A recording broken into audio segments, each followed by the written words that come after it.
Okay, so now we've started to do center of mass. We did center of mass for a system of particles. Now we're going to do center of mass for a solid object. And what I'm going to show you applies to a three-dimensional object as well, but I'm just going to focus on one dimension.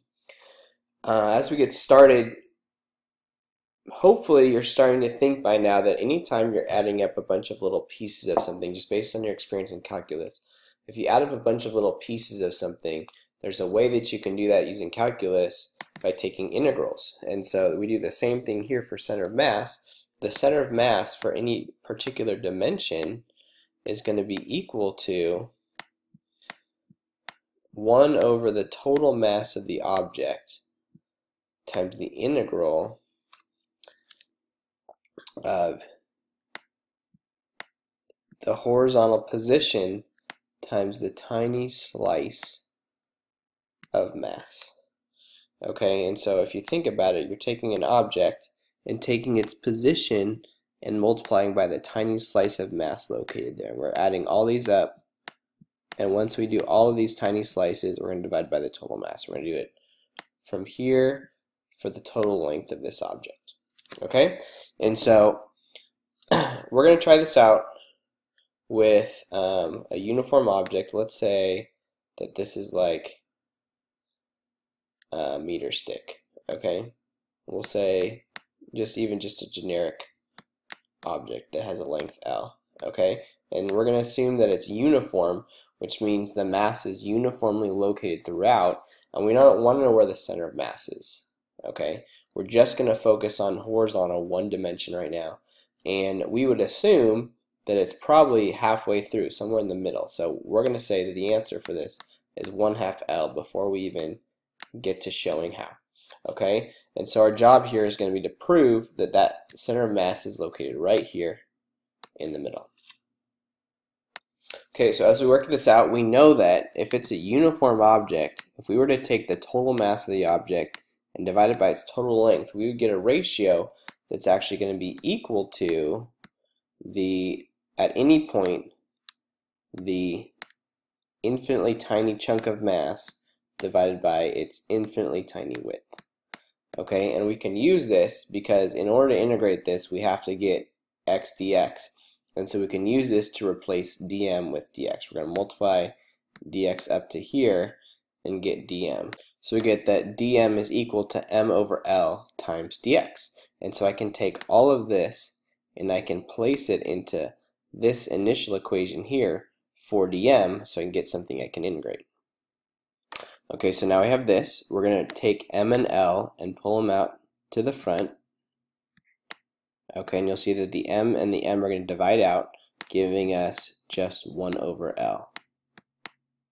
And we're going to integrate this for the length of the rod. So let's say if we start here, we're at 0, and then our ending position all the way over here would be the length L.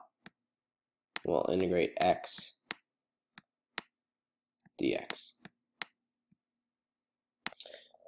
And so we integrate and we get the integral of x dx to be 1/2 x squared, and we'll evaluate from 0 to L. Okay, and when we do, we get 1 over L times 1/2 L squared. Okay, we simplify this. Alright, we get L squared over 2L, which means that our center of mass is at L over 2, or just 1/2 L, okay, where we predicted, and where means we did this right, okay, exactly where we want it to be. So that's how we find center of mass using integrals, okay, and we're going to actually do one more example, be a little more complex, okay, because in our next object it won't have a uniform mass density. It will increase the density of the object, or the linear mass density will increase as the object, as we get further away from one end. Okay? Okay, so for this next one, we have a rod that is non-uniform, so the mass per unit length is going to change as the horizontal value increases. So you might imagine something like a baseball bat or like a wedge, maybe something that looks like this. okay? And so if we were to predict where the center of mass here would be, it would be somewhere over on this side. Okay, so if this is 0 and this is L, then the center of mass is going to be somewhere over here. Okay, this one will be a little bit more complicated because we have to factor in this kind of relationship. So D would be like that density, that unit density, so like the density of a little slice, and any slice is going to have a density of AX, where A is some value of the constant and X is the position. And so as the position gets bigger, so does the density, okay, with a maximum density of A times L. In the last example, we said that dm dx was equal to m over L. It won't be. In this case, it's actually equal to A times X. And so we're going to use this equation twice. We're going to multiply the dx over, and so we get that dm is equal to AX dx. Okay, so we'll take this, we're going to put it into this equation here, so we can integrate from 0 to L, and that will give us half of our answer. Okay, so from here, we've taken the dm and we've placed it with AX dx. I've simplified it. A is a constant, so I brought it out to the front, and now we can integrate this part right here. Okay, integral of x squared would be 1/3 x cubed, so we'll go ahead and do that right now. Okay, so here we go. We'll go ahead and evaluate this from 0 to L, and we end up getting that AL cubed over 3m is our center of mass. Well, that's not very helpful because it doesn't really tell us what the location is, because we don't know what A is and we don't know what M is, and it would be helpful if we just had a location that just depended on the length of the object as opposed to the mass and whatever this constant is. Well, we can do that if we come back to here.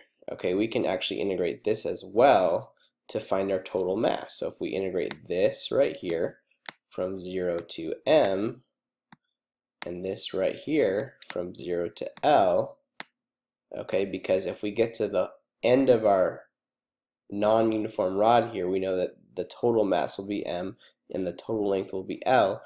This will allow us to both eliminate A and M from our center of mass here. Okay, so we integrate this and we just end up with M equals, okay, for this one, if we integrate this with respect to x, we're going to get 1/2 x squared, so A, and then 1/2 x squared,